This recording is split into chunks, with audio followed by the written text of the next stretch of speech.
The big question now, is Elden Ring Nightreign actually worth playing? From the very beginning, Nightreign rips out large parts of what made Elden Ring what it was. You're not playing a massive open-world RPG anymore. You're running high-speed mini-campaigns that last 35 to 45 minutes, and everything is about preparing for a major boss fight on day 3. That's right, this new mode is broken into short, timed runs where you fight, loot, level, and prepare before facing off against a powerful boss. And it's not optional, you will face the boss. You get 2 in-game days to level up and loot gear, and then on the 3rd day, it's go time. This format feels very Monster Hunter inspired, but with that Soulsborne flair. The boss in the demo was a brand new 3-headed wolf beast called Tricephalos. The journey up to that point is wild enough to talk about for hours. Movement is faster, way faster. There's no fall damage, so jumping off cliffs is encouraged. Sprinting is turbocharged.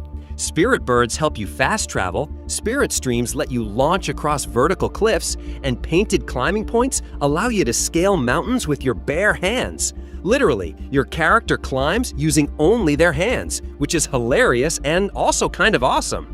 With all these tools, you'll zoom from one location to another, grabbing loot, wiping out enemies, and praying you don't run into a world boss that turns you into paste.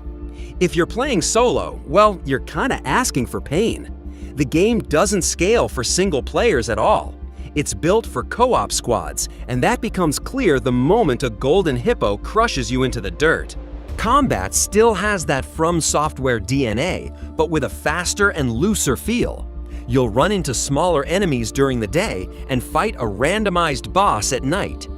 Every step of the journey matters because you need to be ready for that final showdown. And if you're not, too bad, you fight it anyway. If you die, you lose a level. And if you go down while playing co-op, your only hope is that your teammates beat the death timer by slapping you back to life. Yes, literally slapping. It's like reviving an old CRT television by smacking the side. Funny? Yes. Effective? Sometimes. Leveling up is your lifeline. You don't spend points into stats like you do in Elden Ring. Instead, each level gives you a blanket boost to your health, damage, and healing flasks. You'll want to hit level 2 immediately because that's when the real run starts. By the end of day 2, getting to level 11 or 12 feels almost mandatory. Instead of typical classes, Nightreign introduces Nightfarers, unique characters that feel more like Overwatch or Marvel Rivals heroes than the traditional Souls template. Each one has a passive bonus, an active skill on a short cooldown, and a powerful ultimate ability. 4 Nightfarers were available in the demo. The best part?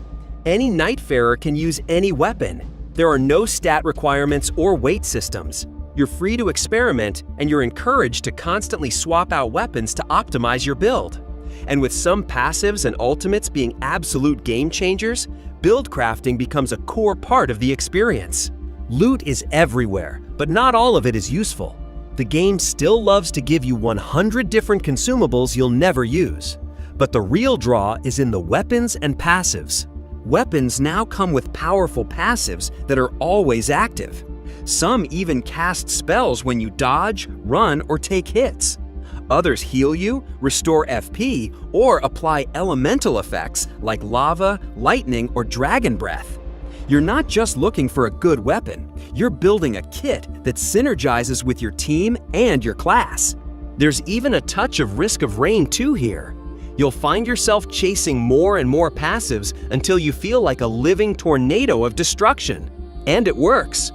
You can also upgrade your gear's rarity using special stones found in mines or purchased from merchants, assuming you're high enough level to equip that rarity tier. Even though each run is temporary, there's long-term progression through relics. These are permanent buffs and modifiers that you unlock between runs, giving you better tools and builds for future attempts. Relics are class-specific and color-coded, so not everything fits every Nightfarer. But they offer more than just boring stat increases. Some add Scarlet Rot to your attacks, others modify your ultimate ability, and a few even provide passive effects similar to Bloodborne's blood gems. This keeps the meta progression interesting and gives you a reason to keep grinding runs, even when you've seen the same bosses and map sections multiple times. Here's where the cracks start to show. The demo only had one map, and after a few runs, it felt repetitive. You start to know where everything is, which ruins the tension. There's no map randomization in this demo, so replayability takes a hit. Also, boss variety is lacking, for now. You might face the same mini-bosses on repeat, like the Centipede Demon or Draconic Tree Sentinel and his two sidekicks. They're fine bosses, but after a while, it becomes predictable. Some boss spawns are hilarious though, like when Morgott shows up out of nowhere with full wrestling energy, steel chair and all. There's a promise of more bosses and map layouts at full release, but based on this demo, that's a critical piece that needs to land for Nightreign to keep its momentum. So, is Elden Ring Nightreign worth playing based on the demo? You're getting a wild new way to play Elden Ring with faster pacing, bold mechanics, and a heavy dose of experimental energy. The Nightfarer system, wild weapons, and chaotic co-op fun are enough to keep you hooked for a good while. When the builds come together, the game feels electric.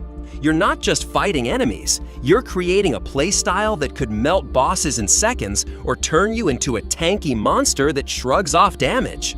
But there are concerns. The demo shows only one map, limited bosses, and some UI clunkiness that could use polishing. Solo players might also feel pushed out given the lack of scaling and brutal difficulty. And for a game that leans into randomness, variety is absolutely key. If FromSoftware delivers on their promise of more maps, more bosses, and deeper customization, Nightreign could become the roguelike Soulsborne spin-off that nobody knew they needed. But until then, keep your expectations grounded. Elden Ring Nightreign is fast, chaotic, and full of potential. But like any good experiment, it's not guaranteed to work without refinement. If you're the kind of player who enjoys building wild synergies, facing down overwhelming odds, and laughing as your teammate slaps you back to life, this might be exactly your kind of chaos. Thanks for watching this Elden Ring Nightreign review. If you're curious about this wild experiment and want to see how it shapes up, keep an eye out for the full release. Remember, it's not your usual Elden Ring experience, so go in ready for something fresh and fast-paced. If you like this review, don't forget to like and subscribe for more honest gaming breakdowns. Catch you in the next video!